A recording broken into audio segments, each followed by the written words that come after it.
Welcome back to the Three Parallels podcast with your host, the Dr. Jason Branch, where we rediscover who we were, we embrace who we are, and we make room for who we're trying to become. Listen, y'all, you ain't got a choice. Listen to me. We are on a mission, we are on a journey, and as long as you ride with me, directly or indirectly, you're going to win. I'm telling you what I know, not what I heard, because my mindset and what I share and what I think, I'm giving it away. You can do whatever you want to do with it. I'm just going to give it, and I got something and it's good. How do I know? It's good to me.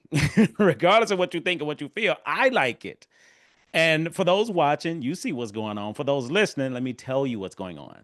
I'm coming to you live from Battlecat Studios. And Battlecat Studios today, as you know, is wherever I say it is.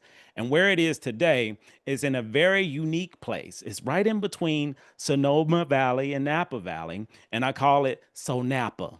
Okay. I'm in the middle of a vineyard. There's grapes all around me. There's the leaves and the vines, and it's wine. The air is crisp. It's warm. It's not hot. It is beautiful. The air smells good. It feels good. It even tastes good. It even tastes good. I'm telling you what I know, not what I heard. Okay, so there's springs, spring water around me. It's a beautiful place. Okay, and I'm gonna call this episode "Cakebread Part 2" because what I'm gonna talk about talks about the idea of cake bread, but in a totally different context. Because I need to save the next episode about my experience going to cake bread sellers. Yes, I did that on my birthday. Holla at your boy. But before I give you that, that's a different episode. I got to give you something that happened in the meantime, in between time. And to me, this experience that I had, I have to share it because it was life changing.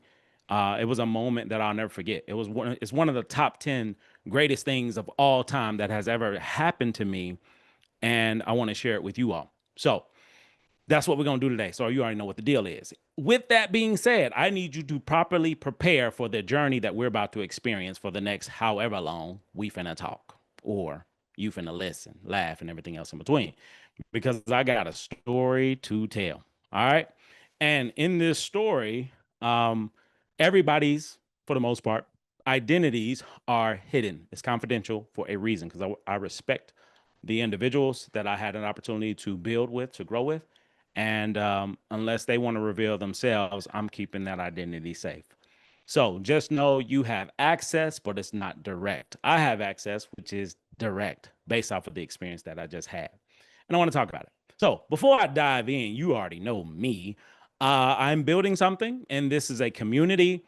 The best way I can describe it, I want everybody drinking the Kool-Aid, but not like Jim Jones. It's a different version. The Kool-Aid you gonna drink gonna give you life. The Kool-Aid he served gave death. You don't know? Look into it. I ain't talking about Jim Jones from We Fly High, No Lie, You Know It, Boy. I ain't talking about that Jim Jones. I'm talking about the other one that mentioned we gonna be on a spaceship after you drink this blue Kool-Aid. And they drank it. It's a different kind of Kool-Aid. This is Gatorade. Ooh, let's go. Where my Gators at? What's happening, Gators? Different kind of Gatorade. I'm trying to tell you. There's a difference between being a salamander and a gator. If you're learning, you're paying attention, these analogies just work, and I'm going to continue to push them. So if you heard anybody talk about salamander, gator, honey bun, any of those things that we talk about, just know they're probably a part of the community or indirectly connected. That means they're good people, in my humble opinion. Because if you're listening and you've been consistent, that means you're good people. Because why else would you be listening to the show? It don't do anything but give you life. And for some people, they don't like life. They're just floating through it. They don't like it. I love it. So I'm going to give it to you.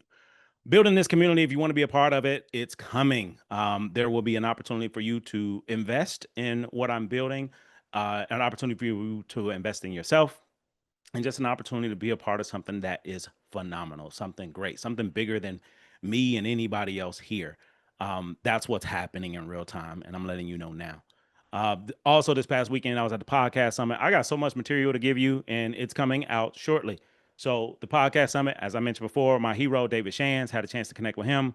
Omar El Takori, Eric Thomas, CJ, like the whole crew, Carl, like all these guys that I've been watching and being mentored by virtually uh, for years. I had a chance to be in the same room with them, and we connected, and I belong there. And I actually belong on the stage, which it will happen. You're hearing it here first. Because as of, and this is between us, okay? This ain't everybody business. This me and you. As of August 8th, 2025, at 7:06 p.m. Eastern Time, your boy have officially become a multimillionaire. Yes, indeed. Listen, don't call me, don't text me, don't ask for nothing because you ain't asked for it before. Don't ask for it now. This our business. Keep it between us. And the reason I say that is because mentally, emotionally, cognitively, spiritually, I've gone to a different stratosphere financially. So now all I have to do, because it's chasing me, meaning the future version of me is chasing me, there's only two things left. That's my bank account to match and my physical, the financial piece to match. That's all that's missing. I can't control as far as the time, but it's going to happen. And I'm sharing it publicly now so you'll know that everything I've been talking about on this podcast since we started is valid because this is the evidence. So I'm saying it now on August 13th, 2025. Um, who knows where I will be this same time next year? I don't know, but we will find out together. And if I'm on this journey and I'm growing, I'm changing, you're doing the same thing. Who knows who you will be? So I'm speaking it, I'm talking it, but I'm talking it to people who can hear what I have to say because everybody cannot hear or handle your millionaire status. I just want to talk about it. With that said, let's get to this millionaire status by you going out to purchase the Gator Scales Journal. So if you're working on becoming a better version of you personally and or professionally, the Gator Scales Journal is a great place to get started. It's a deep dive into you, the underbelly, that soft, vulnerable part underneath the alligator. Gator Scales. That's where it came from. So that's available. Also, every Friday we got Gator Talk. Gator Talk is a chance where we have the podcast post show conversation. We just talk, and I go on IG Live and on Zoom. So you have access. Dive in, tell a friend. And then I'm going to move into a different space where I'm going to host some weekly meetings live and virtual and recorded because this is just the space that I'm moving into and it feels good and I'm building something and those who like it, they'll be here and those who don't, they'll be here later. Okay. So now protocol has been established. You got what you need. Let's get into the story. So coming to you live from SoNapa in between Sonoma and Napa Valley. As I mentioned with the Cakebread story related to capacity burnout, my birthday, we went to wine country. And oh my goodness, that was my first time. I had no idea what I was getting into. And what happened to me during that time, every day I was there, I experienced some life changing things. And I want to talk about them because they're small, but they're big. And me talking about these life changing things give you permission to do things outside of your comfort zone in order to become the best version of you to receive the things you're supposed to have. My belief is as you grow and change, especially internally, the work that we're doing, going to therapy, seeing your therapist, you never been, it's time. If you need a therapist, I am accepting new clients. If you're looking for a executive clinical professional coach, I'm available as well. I'm putting myself out there, y'all. So if you need help, holla at your boy. Okay. You know how to get in touch with me. If you don't, you better ask somebody. And you better get it while it's hot now. Because it'll get to a place where you just may not be able to afford me. And that's okay. That's okay. All right. So get me now. I'm telling you now. So when it comes later, you're like, man, he told me. I did. Y'all think I be playing. I be dead serious. And it happens. So Napa, right?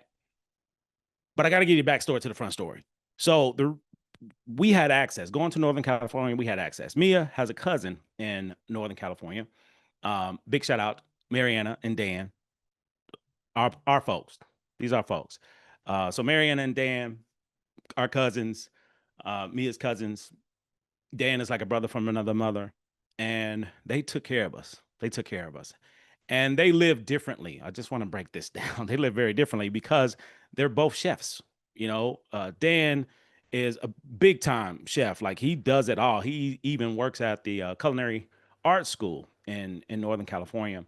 And Mariana is a chef and she does baked goods and pastries. I mean, they are a dream team. They do holistic medicine and they got a whole garden, like a real garden in their backyard. And this is where the first life changing experience happened for me because we go over there and we start off in the backyard and it's an oasis. I mean, it's so much greenery. I was just stunned at how much fruits and vegetables that they had that were just ready. I mean, it's all over the place. And it looked different than what's in the grocery store because that's what I'm accustomed to. I've never had a green thumb. So a lot of my fruits and vegetables come out of the grocery store, which is not the best in my humble opinion. Depends on where you go. But there's nothing better than getting fruits and vegetables off the vine. I don't care where you at. You get it off the vine, it's a difference. And I had an opportunity to have a strawberry for the first time in my life. 44 years, y'all, off the vine. And man, I lost it. I lost it. So the boys were there, they eating, little baby tomatoes and plums and strawberries. And I was stuck on the strawberries because it was warm. I'm used to cold strawberries. Again, grocery store stuff. Uh, and I had it was like sun warmed. And I bit into this strawberry and I just had a moment of, oh my God, this is why Adam ate the apple. Some of y'all get that, some of y'all won't. But this is why I understood it. It was a beautiful experience. And that was just one of the many. So Dan and Mariana, those are people. They took care of us the whole time. And they're former restaurant owners. So they have a huge community in Northern California. And being part of this huge community, they have access. This access gives them connections directly to people, places, and things around the restaurant, wine, entertainment, um, um, service industry, right?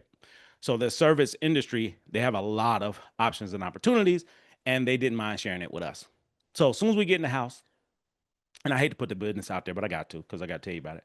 They had a wall. So Dan, again, the chef, has a wall of different wines, bottles of wine. And I go in and man, I'm like, yeah, check it out, see what he got. And I'm looking around. First bottle I see is a bottle of Pinot Noir, E. Giga, if you're not familiar. And E. Giga was a very popular red wine at the country club. And I'm not accustomed to seeing it in somebody's house, but they had it.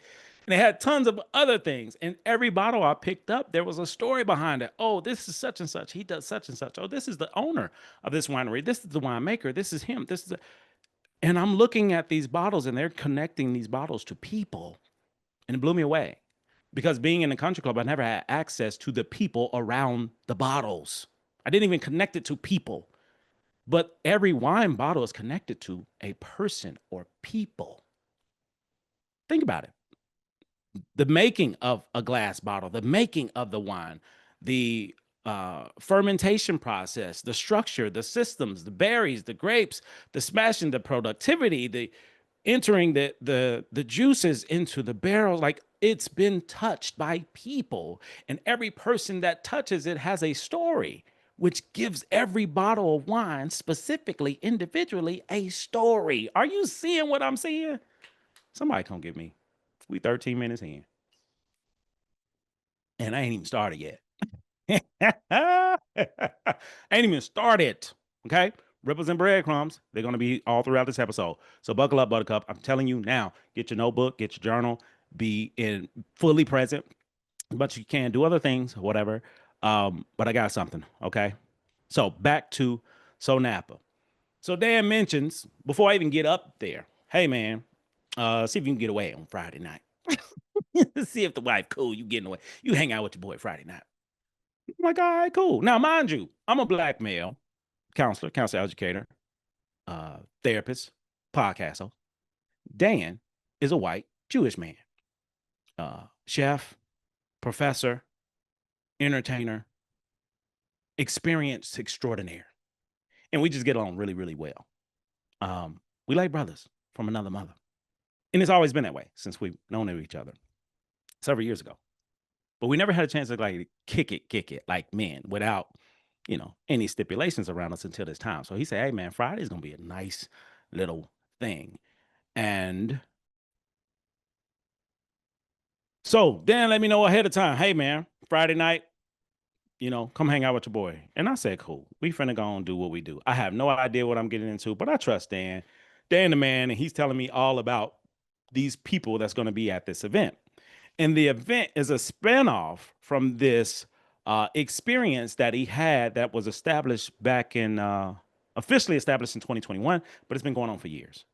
And it's called the Monday Standard. Real talk.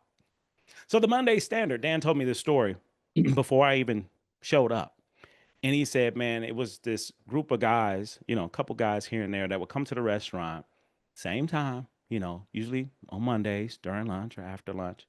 And they would come in and they would eat, they would drink, they would have a good time, have some laughs, go home every week.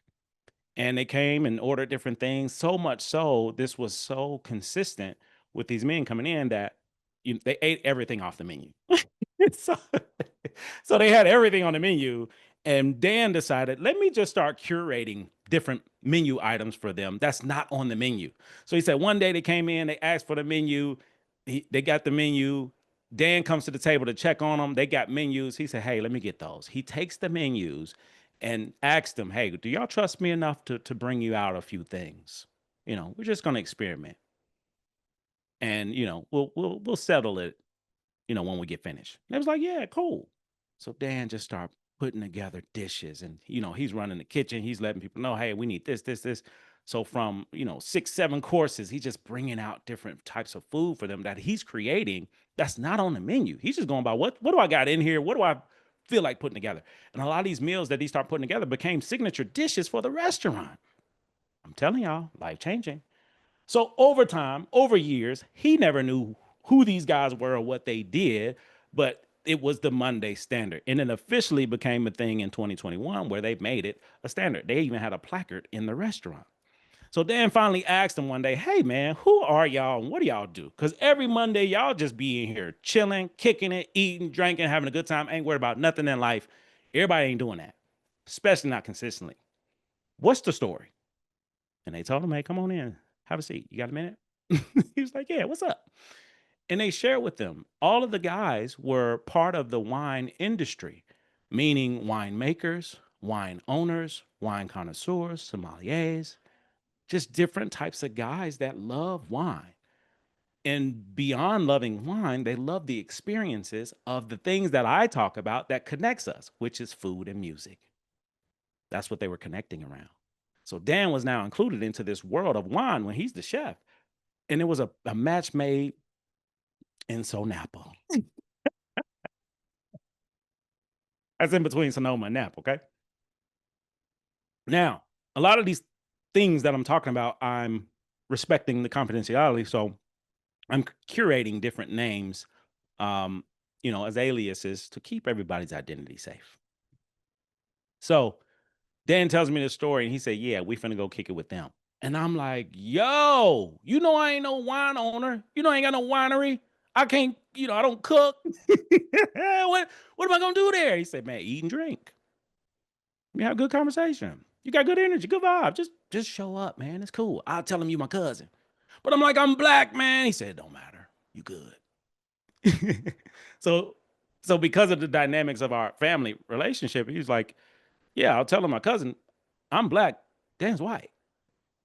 So there's already going to be question, but what he was sharing in the middle of this group, they're not going to question it.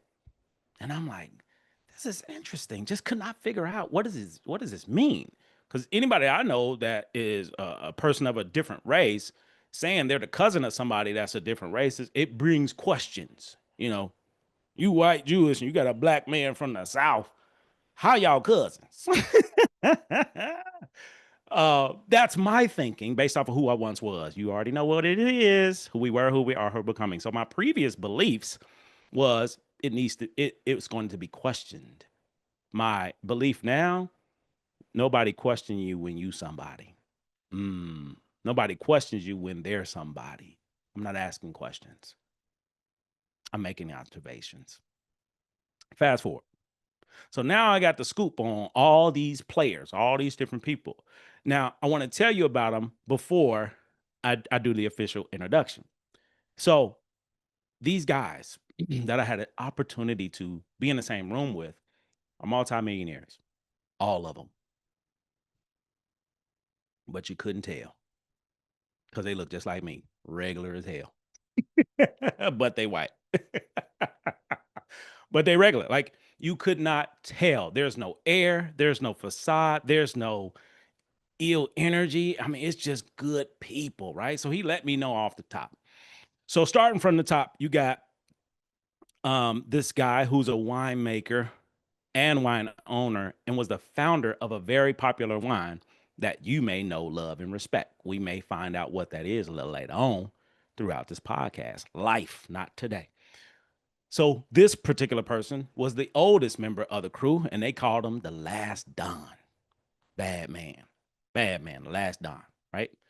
And that's where the event was going to be at the Last Don's house. So I'm like, yo, this finna be nice, right? The Last Don's winery is called Chocolate Rain. That Chocolate Rain was the winery or the wine that he invented, he created. Then it was bought out, and he developed a new winery or took over a new winery called Bird Dog Cellars. Now, again, I'm making this shit up. You can go look it up. You ain't gonna find nothing. I'm making it up because these sound good to me because I want to respect the identity. Then you got the next person in line, eldest. You got Jordan. Jordan is a corporate guy. He's corporate consultant, like big time CEO type dude that decided to give up the corporate life for the relaxing life of owning a winery. So he bought a winery, him and his family. And last time I checked, I think he just sold it for a couple, you know, M's or maybe a B. I don't know.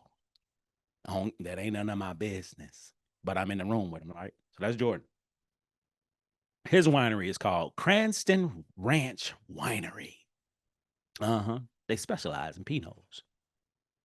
Then you got my boy, Dan, the chef. He's known as the chef. Everybody knows him. They loves him. He's the guy that takes care of the food because that's what he do. Now, here's some backstory. Dan is telling me we finna go, we finna have some wine, we finna drink good, we finna eat good, we finna have a good time. Just come on in, be yourself, do your thing. Now, he said, I would not recommend grabbing any bottle from my wall to bring to this party because I learned the hard way that my industry is more with culinary arts. And I brought one bottle to one of these events one time, and one of the guys put me to the side and asked me, hey, man, or rather, he told Dan, hey, man, you don't ever got to worry about bringing bottles to our events, okay? Don't ever worry about it. Because Dan could not decide. He couldn't figure out which bottle to take. So he just grabbed one and brought it. But the people that he's around, these are people that drink stuff that nobody's drinking because it doesn't exist. You can't buy none of this stuff in the store, what they got. And everybody brings a bottle or several bottles to this event, the Monday Standard. So he lets me know, yeah, don't bring nothing, just yourself for your sake. Because they don't mind telling the truth, you know? So that's Dan, restaurant owner, professor. Then you got Austin. Austin has a family winery, and no coincidences, but some of those roots came from the same environment or area that I was in during the time I was at the country club. He's connected to that, which is wild. Then you got Ethan. Ethan is, and this, I gotta tell y'all, Ethan is a master sommelier. Master. For those that don't know, Google it, go on YouTube.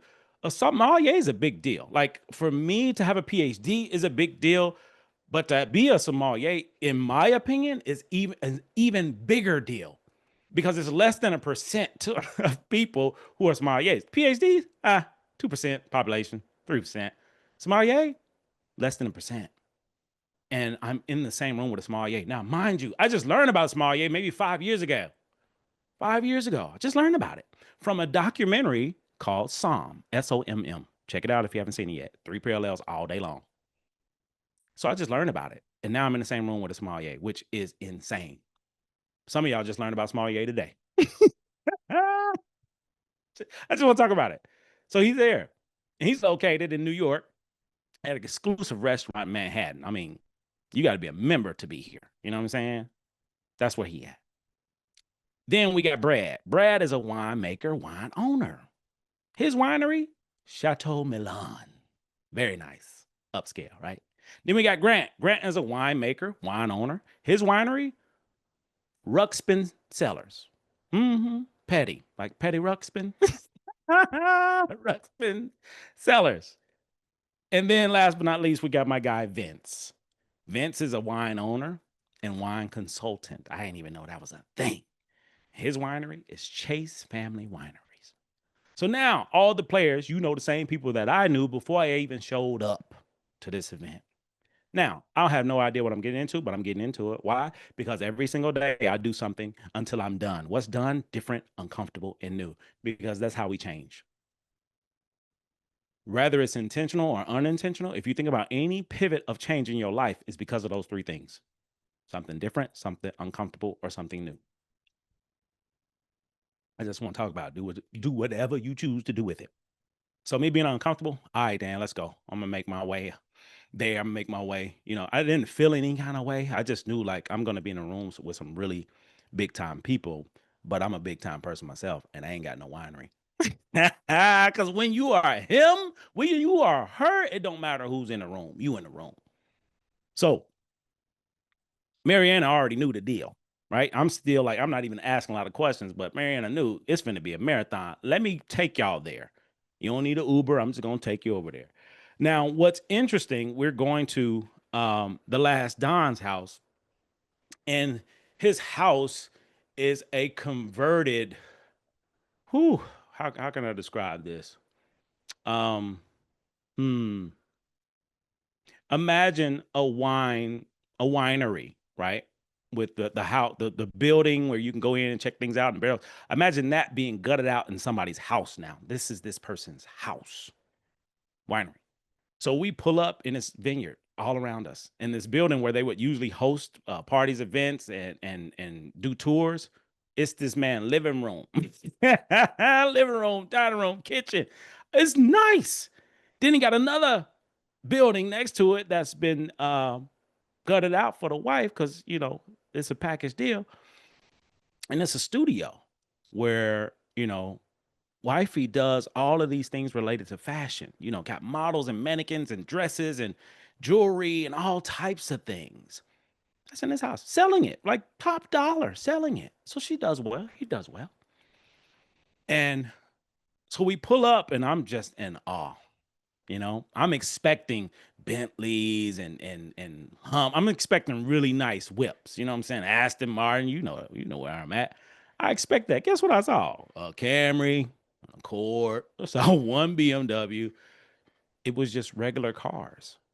So just me being there and just living in the moment, these beliefs and ideas that I had about wealth and money were shifted for me because of the people that I was in the room with and what I expected versus what the reality actually was. Majority of the people were there drove a regular car. And the only BMW that was there was a regular, you know, I gotta get to work, I gotta get groceries. It wasn't nobody was stunt. Because you don't have to. That's a word for somebody. Do whatever you want to do with it. So I get the whole scoop. Mariana dropped us off. She come in. She's a fan favorite as well because she was a restaurant owner. Her and Dan had the restaurant together. So they loving on her. I come in and I'm walking up the steps to go into this big building that's a house now. And Dan made the introduction. Everybody's upstairs already eating, drinking. They have hors d'oeuvres and champagne. And everybody's already having a good time. We're behind. I don't know how many glasses, but we're behind. And Dan introduces me just like he said it was. Hey, y'all, this is my cousin Jason. He came in from San Diego. Hey, Jason, what's happening? Everybody gave love, period. And then Jordan, he pulls me to him. He said, hey, man, you my best friend. I said, what, man? What? He said, yeah, you my best friend. You good people. And I'm like, how do you know? Like, I know I am, but how do you know? He said, man, you got good energy. I like you. We just met, Jordan. He said, yeah, man, I've been working with people my whole life, you know, as a CEO, former. I know people, I know good people, and I know spoiled people. You know, we all got our stuff, but you are somebody who got their stuff together. And he just picked that up and boom, he was the first person gave me a drink. And we drinking champagne. It's the middle of the day, y'all. It's in the middle. It's like 2 o'clock, 3 o'clock. Middle of the day drinking champagne, hanging out on a freaking Tuesday. Like it was wild. It was wild. So I get there, they pour up champagne, and it ain't no like regular champagne. It's champagne I've never seen before. Okay, I ain't never seen a champagne, and we drink a champagne, and then there's caviar. Now, backstory to the front story. My first experience with caviar was maybe 6, 7 years ago in Denver, Colorado. Never had it, wanted to try it out, so I tried it, and I loved it. I understand why people enjoy caviar. You have to have a certain palate for it, an appreciation for it, and I found out that I do. But it's not something I have to have or need to have or keep on hand. But they do, because it was endless. It was endless. It was like, yo, get some caviar. Caviar goes with champagne. Like these are two things that go together. And I'm like, what? Yeah, as much as you drink, as much as you eat, and it's endless. I need y'all to understand. Endless caviar. I've never seen that day in my life. Endless caviar is when you got endless money. But for these guys, they just had it on deck. Wasn't a big deal. So you had a little cracker, a little chip, and a little cream sauce, a little crema, something, and then the caviar. And we shooting caviar like we taking shots and following it up with some bubbly while going and checking out the fashion of the last Don's wife stuff. So she's entertaining us because the last Don not even there yet. He's still out in the vineyard pulling grapes. I mean this literally. So he's not even there. He's handling other business because he's making sure everything good. I still don't know what the hell going on. Okay. I know I'm here for something. I don't know what's going on. I don't know if I'm on the menu or what. Because I didn't ask. Ain't none of my business. I need to at least act like I know what's going on. So Jordan got me. He took care of me the whole night, right? So he's asking, just curious about me and you know the the wine and experiences. Like these guys talked about experiences. They were talking about travels and where they went, where they gone, where they coming back from, and being on holiday and all this other stuff. And I'm just sitting here like, what? You just travel the world and eat and drink? Like that's your life? Yeah, it helps us with the business. Because the wine industry is about providing experiences for people. If we really broke it all the way down, and most people's not going to break it down the way I'm going to break it down to you, wine is fermented grapes. Okay? Imagine raisin juice. Okay? Imagine raisin juice that people pay a lot of money for the experience that you give it. Because if we're being honest, if you don't know wine, you can't tell the difference between five reds that's in front of you. If you don't know wine, if you know wine, you know the difference between the five. All of these guys knew the difference between different types of wine because they've been in it for so long. They're connoisseurs, even without the sommelier status. So everybody could hold their own with calling wine. For those who don't know, calling wine is doing a blind taste. You blind taste the wine, you taste it, you smell it, you sift it, you air it out, you aerate it a bit, give it a smell, taste, get a little water in your mouth, let the bubbles ripple, and you describe what the experience is, and then you name what the bottle is. Meaning, this could be a Chardonnay, this could be a Pinot Noir from this country, from this region, by this maker, from this year. That's what calling wine looks like. That's sommelier. That's some sommelier type shit for those that don't know. So, unless you're at that level, in my humble opinion, it don't damn matter. It don't matter. Wine is wine. And that's been proven. It's been proven. Wine is wine. It's the experience that I get. It's the people that I'm with. It's all the things. Again, cake bread. Cake bread is good to me because of the experience. Period. It's still good. And I had my first bottle. We'll talk about that later on. So, endless amounts, and we starting with champagne. I didn't know this is where we started. We start with champagne, and we drinking champagne. We eating caviar. We just having a good time. We just talking, getting to know each other. And now I'm a part of the Monday Standard, and they don't know me from a can of paint, and it does not matter. I'm with Dan, which means I'm good. And they treated me just like that. And it was an amazing experience because more often than not, for some environments, no matter my degree, my credentials, y'all may love me, but everybody don't. For some people, I have to prove my worth or worthiness for them to open up or to give me anything. More often than not, that's usually my experience in the South. Um, but that's my experience. In this environment, everybody in their net worth was way beyond mine. And I felt as though mine was on the same level based off of how they treated me. It was beautiful, truly beautiful. And no one ever questioned or asked, "How are you, Dan's cousin?" Nobody ever asked. They didn't care because it don't matter. You say that's your cousin, that's your damn cousin. That's how I felt. Fast forward, I introduce, I'm getting introduced. I get to know every person that's in that room or in this space because we was outside. Next thing you know, the last Don shows up. Now, he didn't just show up. This guy floated up the stairs. He gets to the top of the stairs. Everybody erupts. Hey, it's the last Don. Man, what's happening? He comes up, doesn't look disheveled at all. Probably just poured some wine in a barrel to preserve it for the next 5 years. And he came up with a bag of oysters, raw, fresh oysters. I feel like he just got out the backyard. So he comes up with the oysters. He said, "Hey guys, I'm gonna shuck your first one. The rest you on your own."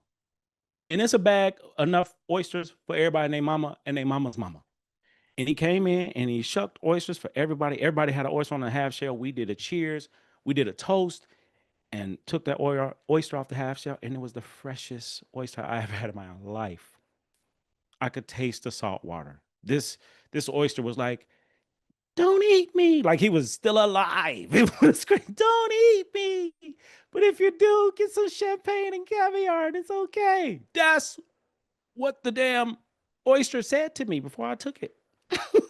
"Don't eat me unless you eat me right." It wasn't a bunch of hot sauce and crackers and lemon. Wasn't all that.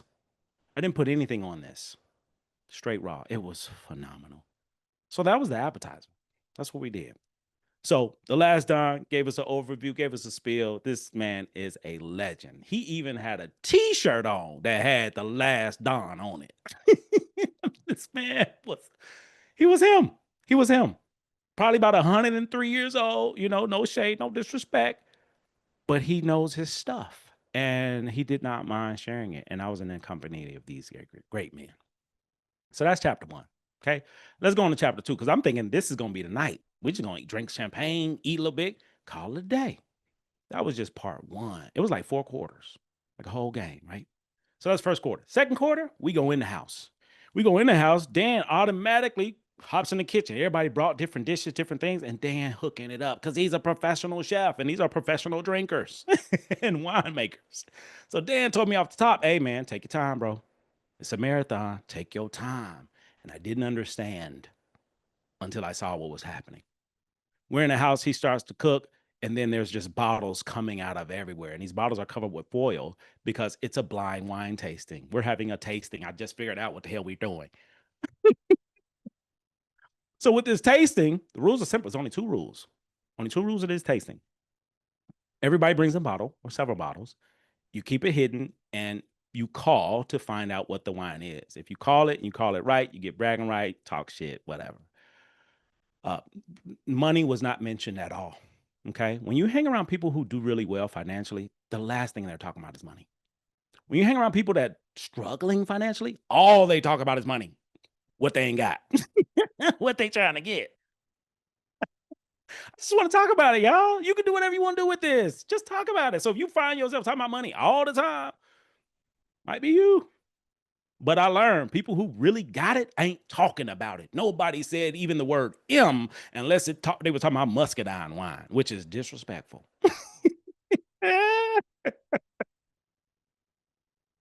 So, second quarter in the house, bottles covered with foil and socks and just it's blind. And I go into this place again. Used to be a former a winery, and it's a house, and it's nice. It's immaculate. It's old. It's old, but there's so much life, love, and character in it. I just felt like I transform into this time warp wherever I was. So we start off with the first bottle. First bottle, Jordan had. Jordan came with the bottle, big bottle. It's white, so we went from champagne to white wine, and he pours up some for everybody. And the two rules are number one, you can't bring a wine that you own. Let me tell you this stuff. You don't bring a wine that from your winery. Don't bring a wine that you own. You're not allowed to do that. Okay. That's like Whoever invented Coca-Cola, bring Coca-Cola to the party. Don't bring Coke, man. Don't bring Coke. Bring that other Coke. Don't bring this Coke. Coca-Cola. So that's one rule. Second rule is, which is my favorite, if you have to question your wine, meaning, is this good? Or I don't know if it, don't bring it. And Dan broke rule number two, his first time being there bringing wine. He had to question. And that's how the number two was made up. So those are the only rules. You know, don't bring wine from your own winery, your own cellar, like your what you own, but bring it. So we go around, and it's about 10 of us, and we go bottle for bottle for bottle for bottle, and everybody gets a pour. And this isn't like, a little pour sample. These are glasses. It's less than a full glass, but a little less, which means we're drinking. We're not like tasting. And luckily, shout out to my family, you know what I'm saying? The culture. We some drinkers, so I held my own. You know what I mean? I didn't have to slow down. I just I lightened up, but I didn't slow down. So I was able to hold my own, wasn't losing my shit, just there in the presence of good people, and they were in the presence of a good person as well. So we going through, and Jordan again pulls me to the side. He just want to take care of me. He said, "Hey man, let me tell you about this wine game. Like this is how you can stand out from everybody." He just put me on game about color and taste and texture and how you describe it and what's this and that. And I took it in as a student, absorbed it, and boom, I was on point. So they went around the room and asked everybody's call. So they'll stop at, you know, uh, Dan, what's your call? Austin, what's your call? Ethan, what's your call? Brad, what's your call? And everybody share their piece. Then they get to me. Jason, what's your call? And all eyes are on me because nobody knows nothing about me, what I do, background. They don't care. You here with wine. What's your call, bro? And I looked at Jordan. Jordan looked at me like, do your thing, bro. And I said, this wine it's crispy, it's sharp, it's a little citrus, and it reminds me of this time when I was in SoNapa with these great men, and the wine was telescopic. Made some shit up, and they loved it. They roared, "Oh man, yo, Jay, who is this guy you brought? Oh man, he's great." Dan, listen, you ain't even got to come next time. Just bring, just drop him off. You ain't got to be here. That was the moment. Instantly, I was family. I was family. And Jordan looked at me. I looked at him. He winked at me. I winked at him. I'm like, yo, I am in here now. Right. So that was just the first wine, and I stopped counting how many wines we went through.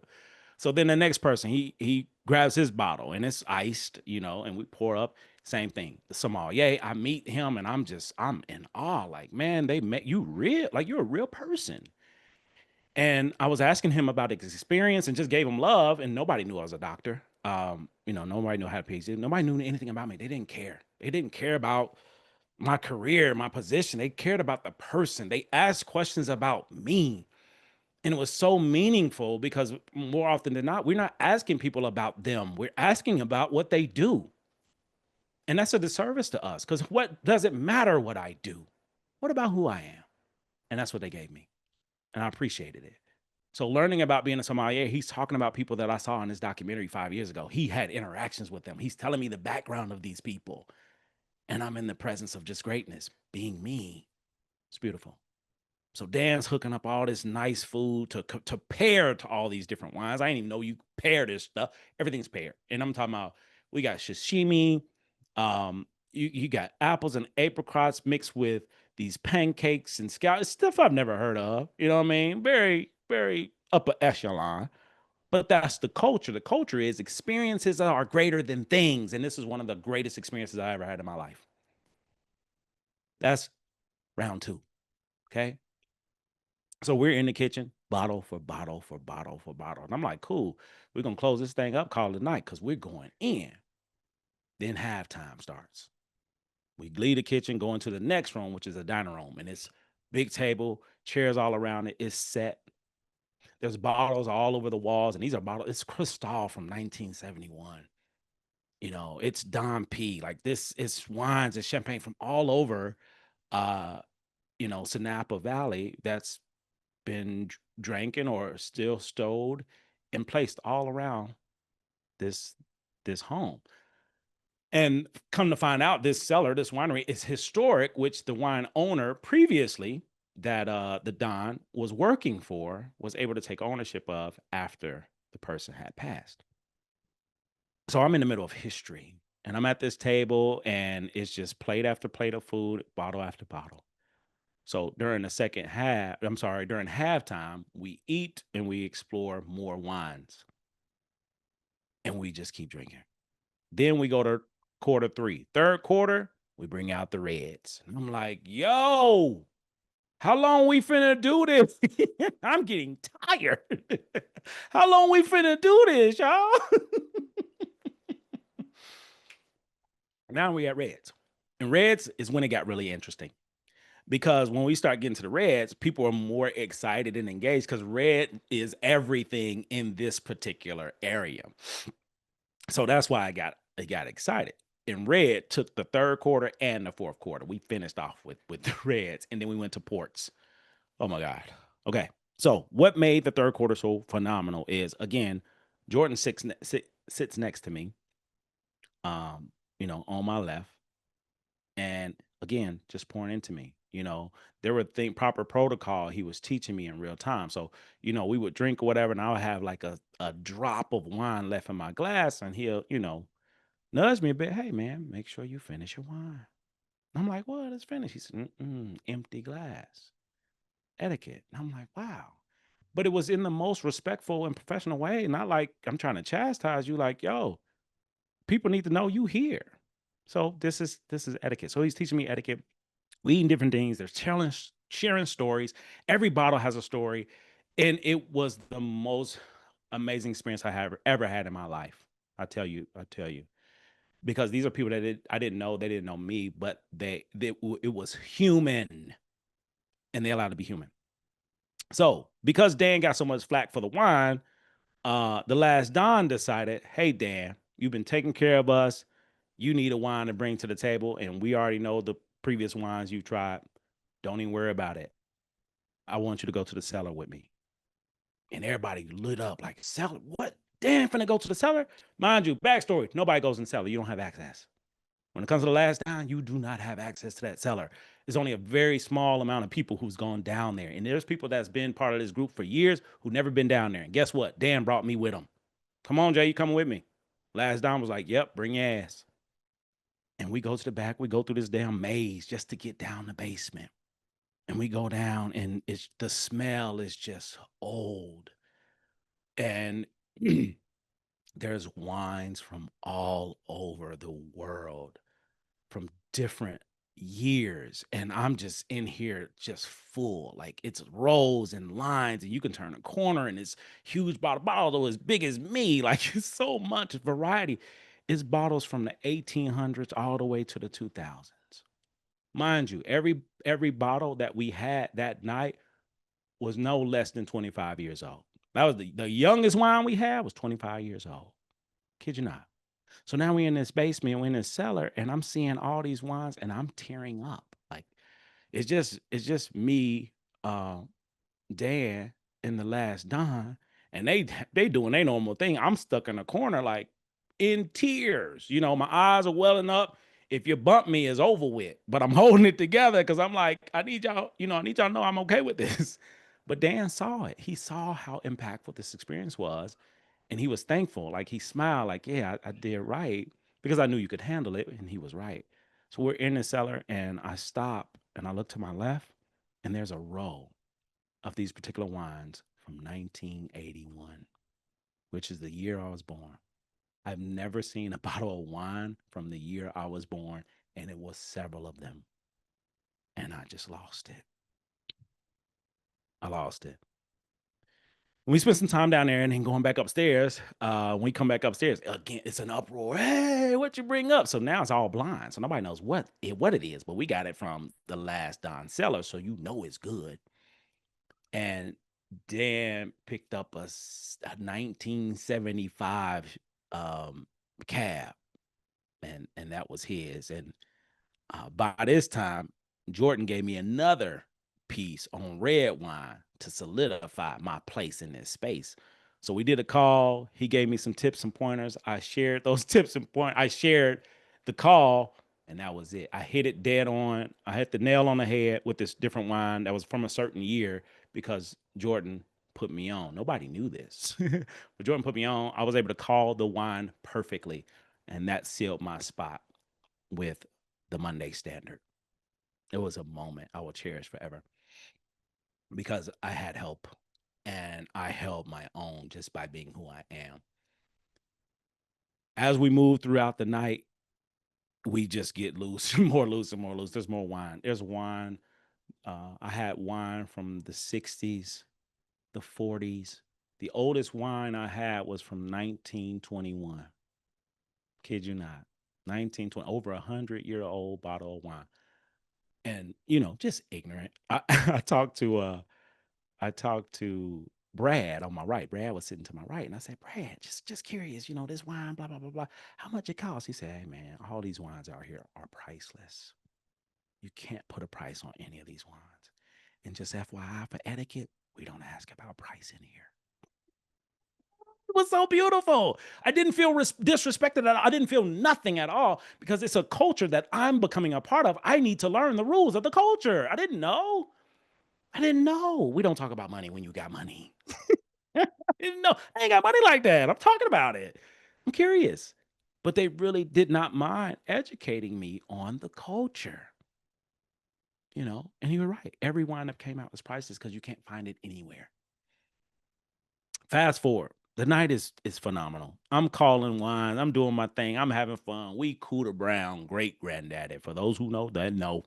If you don't know about Cooter Brown, ask somebody. We Cooter Brown. And the food just keeps coming. After we come up from that wine cellar and we have these experiences, these moments, we take another break, water, bathroom. And during this next break, I was so emotionally overwhelmed, I had to leave. I had to walk out.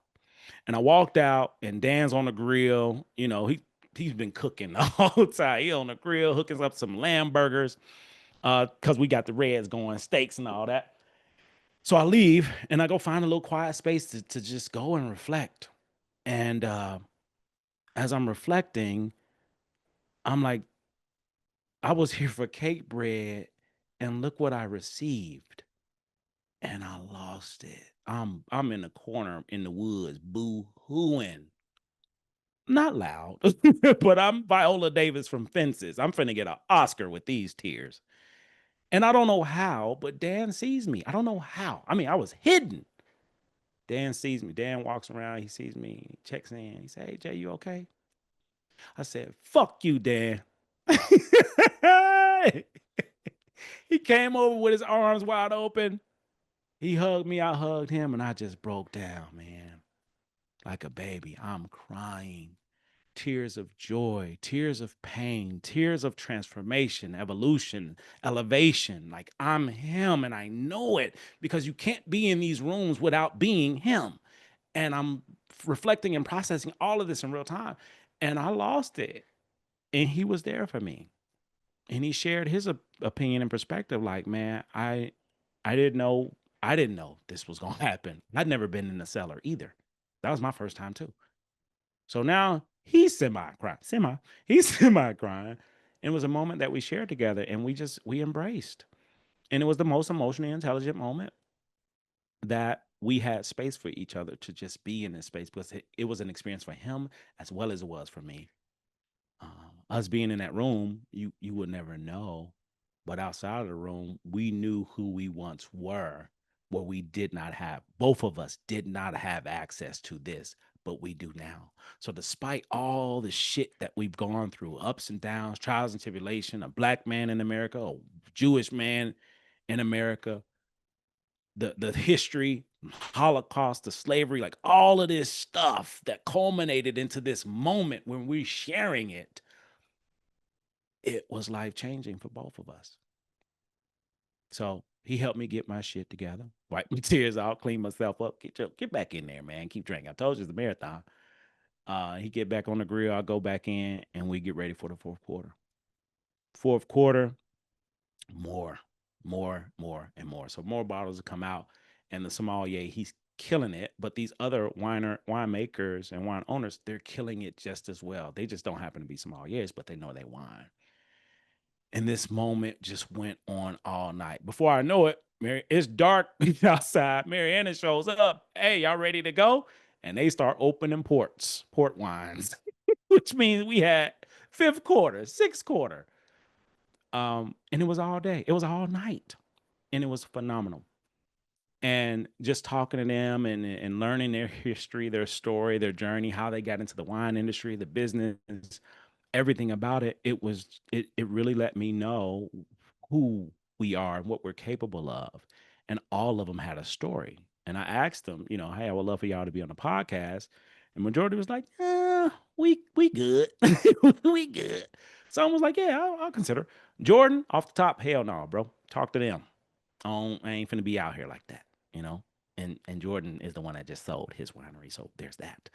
But he wasn't interested at all. And it was just a moment that we had, and it was enough. It was enough. So we exchanged numbers, and now they're like, yo, we November, we'll see you Thanksgiving, right? You coming up? Dan, he doesn't need a chaperone, and they just adopted me into the Monday Standard, not knowing anything about me, but seeing my heart. So I asked Jordan, I said, hey man, just curious, when I got here several hours ago, you were the first person who kind of pulled me in and really poured into me. I'm just curious, what made you do that? He said, man, I've been in this business for a long time and I know people. And your heart is outside of your shirt. I see your passion. You just want to help. You want to support. I just see it. You have an energy. It's radiating, and I saw that. And he just poured into me and shared what he picked up. And he says, "Is that accurate? Is it valid?" I say, "Yeah." How did you know? I've just been dealing with people my whole life. I've just been paying attention to people my whole life. So the lessons and moments I was able to get from all these guys made Cakebread the next day lightweight. It wasn't as big because of this happening without me even knowing it. Again, doing something different, uncomfortable, and new, looking at three parallels: who I was, who I am, who I'm becoming. All of these things that I'm talking about led to this opportunity that changed my life. Why did it change my life? Because I learned about wines and I learned about systems. As you know, there's a lot of systems around us, directly, indirectly, and all these systems derive from people. People create systems, and systems are designed to do a certain thing, and they do it. And what I love about the wine industry, it's a system that's been going on as long as this winery has been established. The brand, the experiences, the management, the people is what makes these brands. It's the people behind it that makes the wine. We make the wine the thing and not recognize it's the being. So my excitement about Cakebread was about the wine. The reality is it's about the being, because these people that were there is connected to Cakebread because they're in the same industry, same space. So I'm going to go get a bottle. Meanwhile, I'm standing next to the man that's next to the man that owns Cakebread Cellars. I just need you to see what I'm saying. Okay. I just went to get a bottle. I may have the founder in my back pocket. Possibly. I don't know. The jury's still out. But I share this with you all because this is one moment out of 44 years of life that I'll cherish forever, that you now have a story to see things differently. Dan was a destination helper. I'm sorry, Dan is a destination helper, and he helped me get to this destination. And I can't wait to help him get to his, because Dan shared with me that he wants to publish a book to talk about his experiences as a chef and in and out of the restaurant business. And I thought it was a great idea. So he will share the experience, and at the end, he will have a recipe connected to the restaurant or the experience. And I'm like, oh, this is a New York Times bestseller. How can I help? So Dan will be on the show. Dan is going to share his story. You get a chance to meet Dan because Dan is actually his real name. And he said he would love to be on the podcast. So there will be an episode coming with Dan to share his experience and his side of what we were able to explore together. So you never know who, what, when, where, how, why The main thing you need to know is you. That's it. That's all. Because that's who showed up that day was me. All different versions, who I was, who I am, who I'm becoming. This has been another episode of the Three Parallels Podcast with your host, the Dr. Jason Branch, where we rediscover who we were, we embrace who we are, and we make room for who we're trying to become. If this show have impacted you in any way, shape, form, or fashion, give it away. Share it with somebody. Like, comment, share, subscribe. For those who haven't, go on YouTube right now. Hit subscribe. Okay. I want more subscribers because I don't want you to miss a thing. You can watch this anytime you want to. This is not going anywhere, y'all. Okay. No pressure. No pressure. But I want you to be in the know because it may be an episode, in my humble opinion, that pops up that you need to hear at the time that you're in. I don't believe in coincidences. So this notification could be a breadcrumb or a ripple. So I would challenge you to subscribe so you don't miss a thing. I'm building a community. If you want to be a part of it, the opportunity is coming soon. Check the link in the bio, check the comments, just check, okay? And slowly join into this space because we're going somewhere. Why? Because I am. Much love. Have a great day, great night, great weekend. Coming to you live from SoNapa. Have a great day. Peace.